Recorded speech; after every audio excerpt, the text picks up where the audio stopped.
Meus amados, hoje, dia 13 de agosto de 2024, terça-feira da 19ª semana do Tempo Comum, Evangelho segundo Mateus.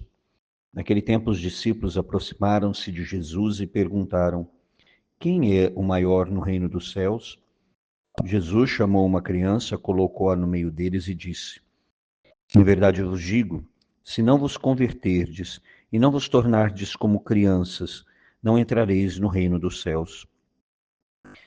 Quem se faz pequeno como esta criança, esse é o maior no reino dos céus. E quem recebe em meu nome uma criança como esta, é a mim que recebe.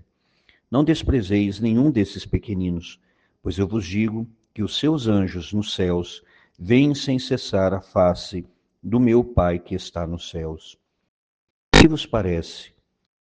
Se um homem que tem 100 ovelhas e uma delas se perde, não deixa ele as 99 nas montanhas para procurar aquela que se perdeu?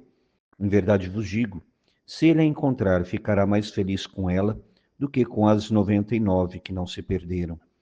Do mesmo modo, o Pai que está nos céus não deseja que se perca nenhum desses pequeninos.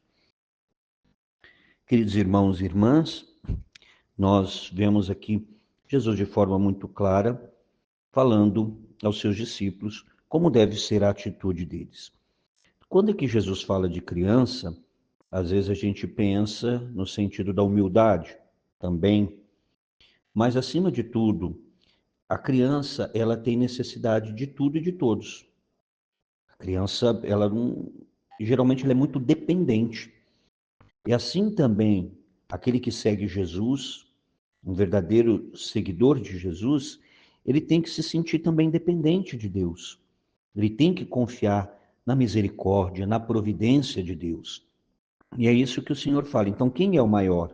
Perguntaram isso para Jesus. Quem é o maior no reino dos céus? Exatamente como eu digo, a lógica divina é diferente da nossa, totalmente. Por quê? Porque o Senhor, primeiro, ele começa falando: se não vos converterdes e não vos tornardes como crianças, não entrareis no reino dos céus. Então, ou seja, a plena confiança em Deus, assim como as crianças confiam. É muito comum você ouvir uma criança e perguntar para ela: mas por que você fez tal coisa? Ah, é porque meu pai mandou, porque minha mãe mandou, pronto, acabou. Para ele é a norma absoluta. Não tem que ter lógica, ele não precisa entender, ele simplesmente vai fazer porque o pai e a mãe pediram. Então, esta confiança plena em Deus, é isso que Jesus está falando. Quando a nossa conversão é verdadeira, nós temos uma confiança plena em todas as áreas da nossa vida, em Deus. Então, eu sempre digo, analise as áreas da sua vida. Tem alguma área onde Deus não é o Senhor ainda, onde Deus não domina?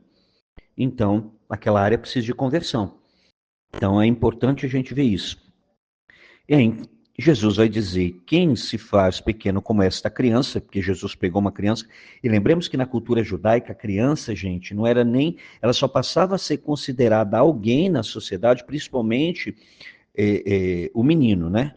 A partir dos seus 12 anos ali. Antes, né? Então, a mulher já não tinha valor naquela sociedade. Imagina a criança. Então Jesus pega exatamente aquele que na sociedade judaica era o menor, que era a criança, e fala que ele é o maior no reino. Que quem, né, se faz como uma criança é o maior do reino. E que quem recebe uma criança no nome do Senhor está recebendo o próprio Senhor. Aqui, ou seja, aqueles que são os pequenos. Quando nós acolhemos alguém que é pequeno, acolhemos o próprio Senhor. E aqui Jesus diz algo muito importante: não desprezeis nenhum desses pequeninos, pois eu vos digo que os seus anjos nos céus veem sem cessar a face do meu Pai que está nos céus.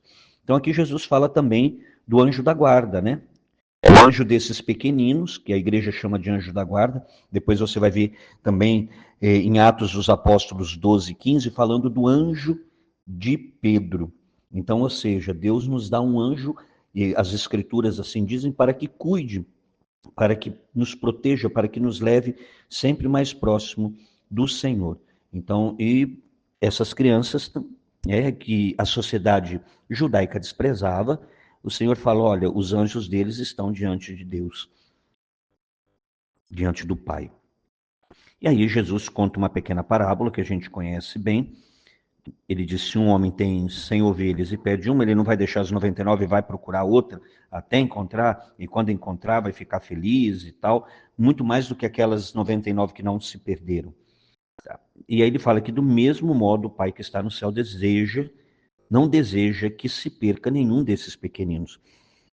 Por quê? Lembremos que os fariseus se achavam muito perfeitos, então, e evitavam os pecadores.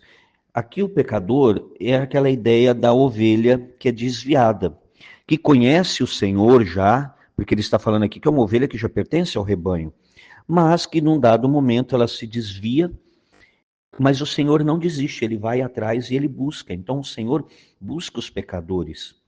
Porque aqueles que já estão no caminho da santidade, as 99, continuam ali. E elas devem permanecer.